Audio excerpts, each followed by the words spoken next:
Christmas na gyud, ginapaabot kini nga takna. Usa nga dili gyud nato si piaton basta mag-celebrate sa Christmas. Mo gyud ang pagsinati nini, the heart of Christmas.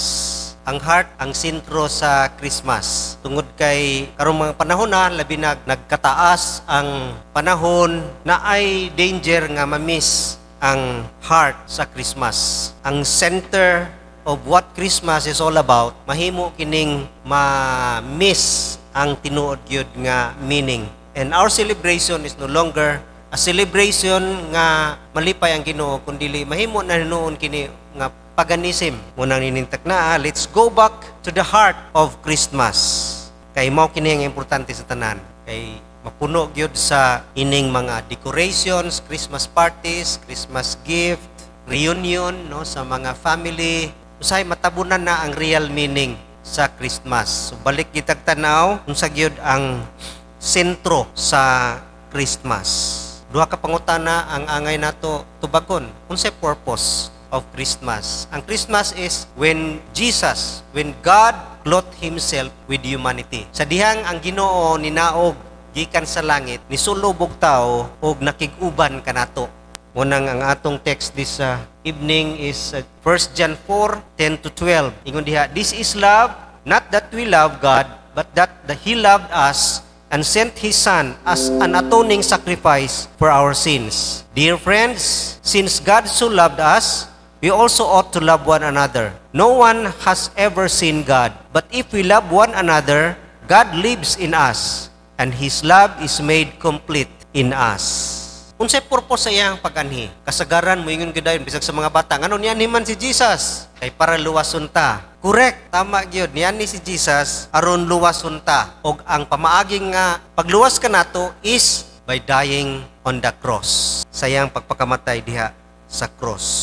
Pero ang pangutana, unsay hinungdan? Unsay hinungdan nganong iya man tang i-save? The root of all things sa iyang pag-anhi, ibabaw ra nang to save us. Ibabaw ra na nga rason nganong nianhi siya sa kalibutan. Ang tinuod gyud nga rason nganong siya nahimong tao aron taluwason mao gyud ang gugma. Love is the ultimate reason. Ang gugma gyud no mao gini ang reason nini nga season, love. Nganong luwason ta sa Ginoo tungod sa iyahang gugma. Walay laing rason. Wala sa atoa nga ang Ginoo naay rason nga higugmaon ka. Walay sa tua nga mahimong maka-motivate sa favor sa Ginoo. Wala. Tanan kita makasasala, tanan kita dili gyud ang ngayan sa iyahang gugma. This act of love was not an obligation of God. Dili niya obligasyon nga luwason ta, pero mao kini ang iyang deep desire nga kita gyud iyang luwason tungod kay nahigugma siya kanato. So iyahag yung gugma. Ngunang ang Ginoo wala tagiluwas, wala siya nagpakamatay sa cross because of who we are, but because of who He is. Kung nang gibasa na ito ganiha, God is love. Ang Ginoo, gugma gayod. Nisulob gud siya og lawas. Kung ingon diha, kini nga keyword nga ma-reveal ang Ginoo diha sa verse 9 ug 10, diha ang una nato nga nganong ninaog si Jesus para ma-reveal unsa gyud ang gugma, para makahibalo ang tanan kung unsa gyud ang gugma. Kay sa Old Testament wa gyud siya na expose pag maayo, daghan lay pulong ang Ginoo nga moingon, I have loved you with an everlasting love. Pero di gyud kaayo mailhan ang love sa Ginoo diha kung sige sulti until Christmas nga siya gid ninaog og nag-reveal ana nga love. Muna ingon diha sa 9 ug 10, this is how God showed His love among us. He sent His one and only Son in the world that we might live through Him. This is love, not that we love God, but that He loved us and sent His Son as an atoning sacrifice for our sins.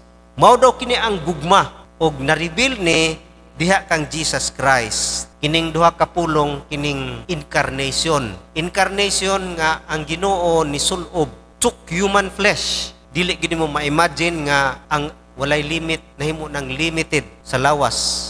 Incarnation, diha ma-explain gyud pag maayo unsa ang love sa Ginoo. Sa dihang ang Ginoo ni sulubog tao, diha na-expose unsa gyud ang true love. Lain nga pulong sa incarnation is Emmanuel. Kanang Emmanuel, it means God with us. Ang Ginoo gyud nakig-uban kanato. sa lain nga pagka-define sa Emmanuel is, it means we can know God intimately. Mailhan na to ang Ginoo intimately. Ang Ginoo nahimong tangible, mahikapan. Pinagi kang Kristo Jesus, na-reveal ka na nga gugma. Og makita na sa iyang pagkatao. Ang kanalan na ang manger, diha makita ang humility ni Jesus Christ sa iyang pagkatao diha sa manger. Mo nang sa kinabuhi ni Jesus, na-reveal gyud ni nga love.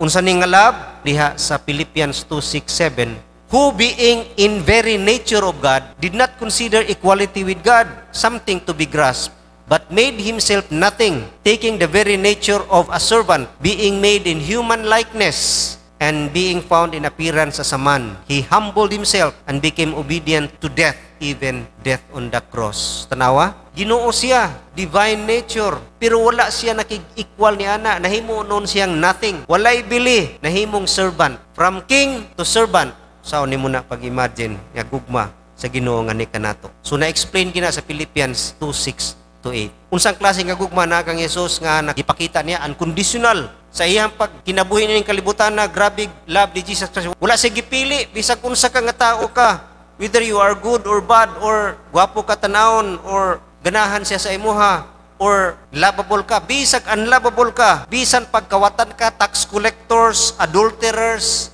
unclean like lepers, Samaritan ka or Jews, regardless of color, race, or culture, gigugmatanan ni Jesus. Unconditional iyang gugma. Nakita gina sa mga tao, no? Ang iyang gugma wa siya gipili, gani ang iyang gugma extend to his enemies. Ingon siya, forgive them for they do not know what they do. Higugma niya ang iyang mga kaaway. Unya ang iyang gugma usab unselfish. Tungod kay makita nimo nya ni siya sa kalibutan, anak lang siya og karpintero, pobre, nanghuram ra gani siya dangki, paganhin niya kay wa gid siya iyaha. Makita nimo sa kinabuhi ni Jesus nga dili siya self-seeking. Wala pud siya nag-seek og recognition sa mga tao. Gani naay mga milagro niya nga mayon siya ayaw mo gisulti ha. Gisulti ninyo. Wala siya ingana. Wala siya nag-expect og return. Wala siya nag-expect og love. Iya hagyod walay self kundili ngadto gid sa uban. Wala gid siya self kay pag tintal sa iya ha, himuan ning bato og pan. Dili. Para sa iyang sarili naman to. Kung himo niya itong batugpan, gigutom siya, mo nang iyahang gi-reject ang offer ni Satanas nga himuon ang bato ug pan. Bisag diha sa cross, sige gihapon siya glantaw sa uban. Nagbitay siya, pero ang iyahang mga kuan yun siya, anak, aniya imong inahan, inahan, aniya imong anak. Ingnan niya si John o si Mary. Ang iyang unahunaw kasing-kasing tuag yun sa uban. Mo nang Christmas is a story nga it's really about others. Kaya ang love for others gina. Giuna ni Jesus ang uban kaysa iyang kaugalingon. Ug mao kanay message sa Christmas. Love nga mauna ang interes sa uban kaysa imuha. Because Jesus is all about looking after the welfare of others than his own feelings. He set aside the rule and reign of heaven. Gisimba siya dito, gimaya siya dito, king siya dito, giserve siya dito, pero karon siya ang servant niya. Siya ang curse kay nagbitay sa cross niya, layo sa blessing and glory kana gibuhat niya para lang gyud sa uban. Mo nang unselfish love. Makita na kang Jesus na display gyud ang love. Kana ang love wala man na makita sa una, pero sa dihang gi-action ni Jesus o gikinabuhi ni Jesus na ilhan, na reveal na nga love, wala na kaniyadto. Mo nang sacrificial tungod kay ang iyang kinabuhi gayod, Ginoo nga naghago, work di man ta kapuyon ng Ginoo. He played, he laughed, he cried. Pirinsa siya og kakapoy, tired, hungry, thirsty, lonely, weary, sorrow. Kamatayon siya hang higala. Siya nasubo gayud. Mo nang ang gugma ni Jesus, sakripisyo gid kaayo. Labi na gayud ang iyang gugma diha gid makita sa cross. Mo tong ingon ganiha, na display ang love by the atoning sacrifice of Jesus diha sa cross. Mo nang pinakapait nga kamatayon tungod kay dili lang lisod na kamatayon kay grabe nga suffering, physical, emotional, magtinga man kadiya inahinay. Ang pinakapait is humiliating death. Ulaw nga death tungod kay ang iyang kamatayon na consider nga he died with criminals. Criminal death man ang iyang kamatayon. Kay gipasanginlan magid siya nga naay sala mo nang nalansang sa cross. So mao'y pinakapait gyud sa kinabuhi ni Jesus kanang nag-antos ka to die as a criminal because sa atong mga kasalanan. Mo na kung makita nato diha kanang manger, mura na siya karang sa bata. Pero kana nga manger, kana nga karang, ang starting point sa cross ni Jesus Christ. Mo na from the cradle to the cross. Kay kung walay cradle, walay cross. Walay Christmas, walay Calvary. Mo nang let us remember nga ang Christmas is all about God's love nga diha nag-start sa iyahang pag-anhi.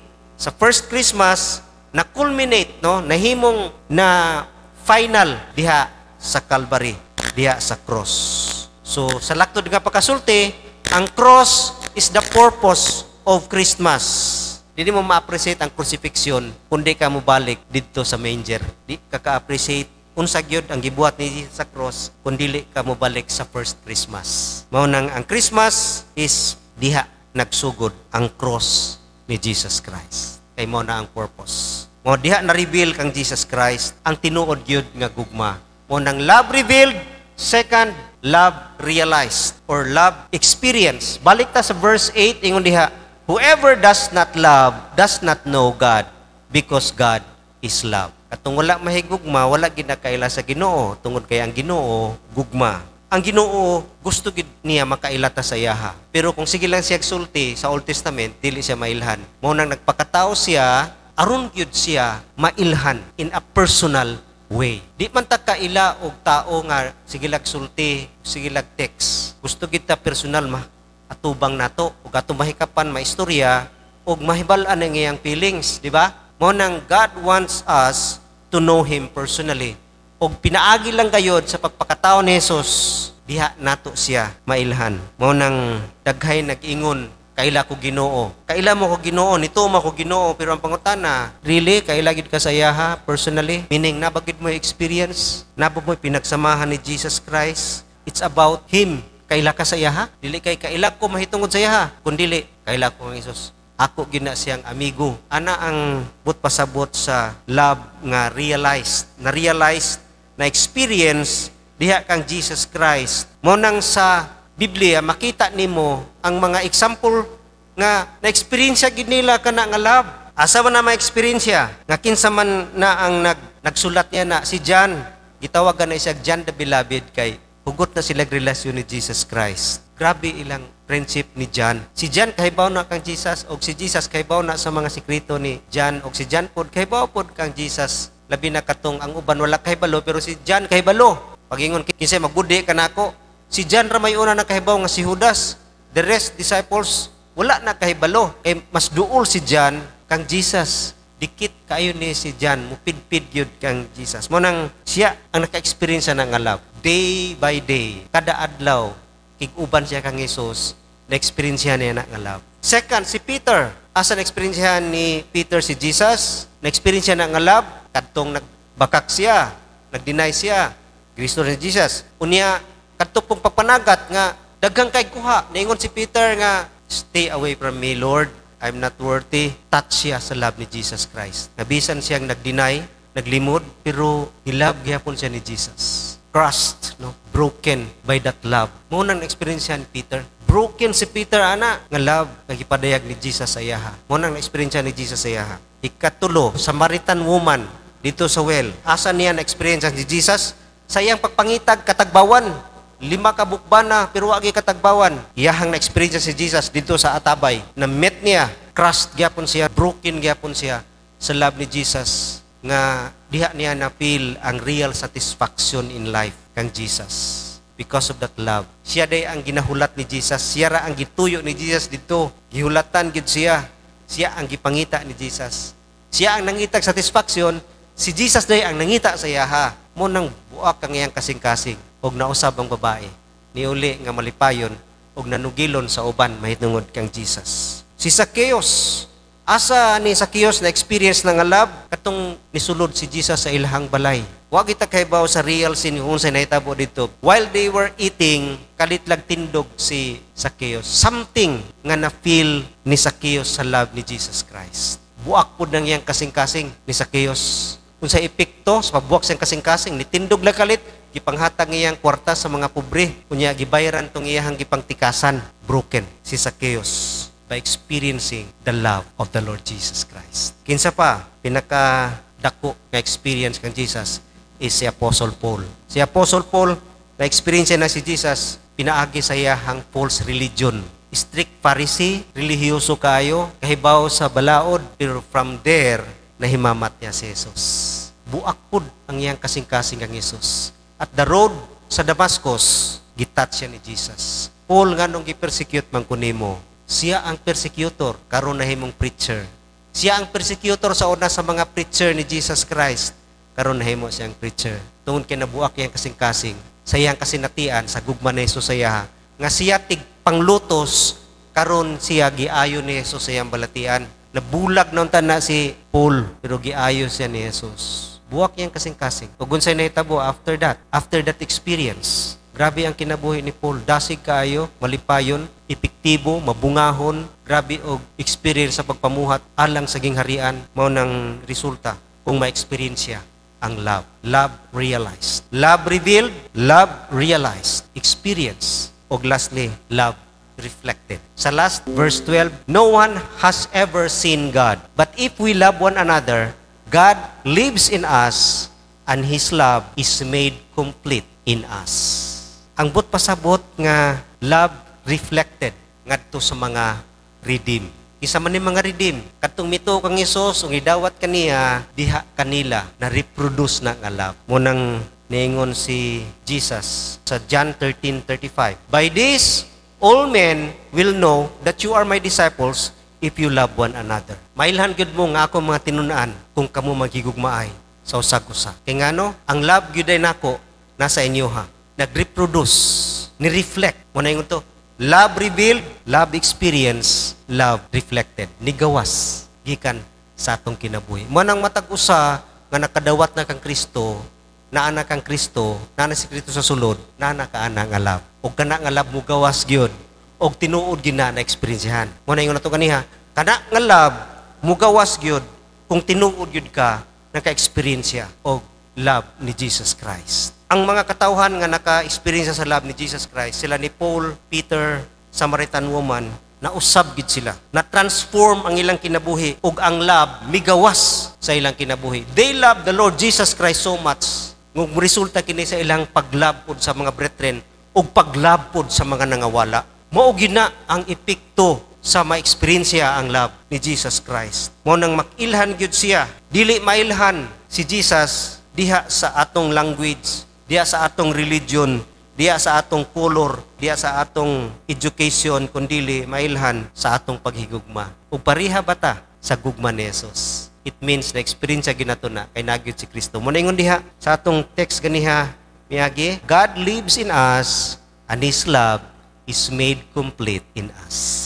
Mao ni ang problema, daghay mga tao nga na-miss kining kinabuhi nga mabungahon, malipayon, daghay mga tao nga dili epektibo, daghay mga tao nga wala mausab, maura gihapon. Ang reason, wala gid sila ka-experience yan ang love. Kay ma-experience yan gani nimo na nga love, broken gid ka na. Ug makita nimo ang life nga dasig kayo, malipayon kayo because His love is made complete in us. Nganong di tayo epektibo sa pagpangalagad, nganong walay joy ang atong pagkinabuhi diha nga Kristohanon, nganong wala kayo'y power ang atong pagkinabuhi nga sige gihapon maulipon sa sala, nganong kapuyan ta mag-alagad sa Ginoo, nganong lisod mag-apil sa mga ministry, because His love is not made complete in us. Wa gina siya ma-experienceyahe. Kaya kung tinuod gina ma-experienceyahan, you have the fullness of His love. O burst gina, gawas gina sa atong mga kinabuhi. Makita nato karong panahon na we have all the necessary requirements to experience that love. Puno gid ta, pero usahay bisag puno taniana na anay mga nagwali na ang pulong sa Ginoo, naka sa simbahan, pero still there are many who missed to experience this love. Tanaw nato sa Bible na example nini. Katong thief, katong isa ka kawatan nga nalang kang Jesus sa cross, duol kay sa kang Jesus, masagiran ra gid unta niya. Sunir na nga love. Pero katong isa ray nagkaangkon, ang isa wala. Na-miss niya. The same gyapon sa tuwa, we are sunir. Daghay mga tao nga sunir kay relihiyoso, sige simba, muampo, pero pangutana, na-experience ba gyud ang love ni Jesus Christ. Nga niresulta kini sa brokenness, realization, experience of that love nga buak gyud sa atong kasing-kasing, nga mo resulta into repentance and transformation. Mo na nga love ang ma-miss nato kung di ta mahimong aware sa real meaning of Christmas. Christmas is all about the love of God for us. Gusto niyang ma-experiencehan ko nato aron mo reproduce kini sa atong kinabuhi. Daghay na miss karong panahon na sa kinabuhi nga gisaan ni Jesus sa iyang pag-anhin sa John 10:10, I have come that you may have life and have it abundantly. Abundant life. Abundant life kung puno ka sa love ni Jesus Christ. You have the fullness of Christ, full po ng imong love, ug makita ang expression ni mo overflow pod matag adlaw sa atong kinabuhi. If we experience God daily, matag adlaw sa atong kinabuhi. Mo nang ining taknaa, love is defined as giving by the Father, sacrificed by the Son, and lives in the redeemed. Nakita kini sa Christmas, nakita sa Calvary, nakita pod ngani sa iyang mga katawhan. Muna kung makinabuhi ta sa gugma, nakinabuhi kita sa real meaning sa Christmas. Munang let us not lose sight of its true meaning. That is beyond gift, beyond festivities, beyond parties, beyond family reunion. Makita nato gyud ang profound love of God nga siya gyud nahigugma kanato pagmaayo. Gihatag si Jesus Christ aron kita makaangkon ug kinabuhi nga madagayaon, malipayon ug mabungahon. Morning, this is a challenge, an invitation. Kung ang imong kinabuhi karon kasuko, kabalaka, kahadlok, kaguol, kalisod, burdens, remember nga ang Christmas is all about God's love. Ug makita na nga love kang Jesus Christ. Maangkon nato na kung ma-experience nato siya sa atong kinabuhi. Kung kita mo grow sa atong relationship sa yaha, kung ato siyang dawaton sa atong kinabuhi. Morning nining takna, it's an invitation sa matag usa nga wala pagid maka-experience sa true joy tungod kay wa pagid ka-experience sa true love nga naa kang Jesus Christ. Ug sa mga katawan usab nga dili effective ang ilang pagkinabuhi, naapay lisod atubangon ng sala, lisod pildiho ng sala, still walay kadasig sa pagpangalagad. This is an invitation na miss ang experience sa love. And this Christmas will remind us, God loved us so deeply and pinaagi kang Jesus Christ, ma-experience nato na nga love. Ang gikinahanglan lang is real experience of that love. Kung kita gayod mag-invest of time diha sa pag-experience na nga gugma, pinaagi sa pakigiusa kanunay sa Ginoo in reading the Bible, in talking with Him through prayer, kita mutubo gayod sa atong pag-ila. Ug masinati nato siya adlaw-adlaw sa atong pag-experience sa adlaw-adlaw po nato nga mga gimbuhaton. And we will grow in the love of Christ and experience the fullness of that love. And that love will affect sa atong pagkinabuhi karon ug sa umaabot.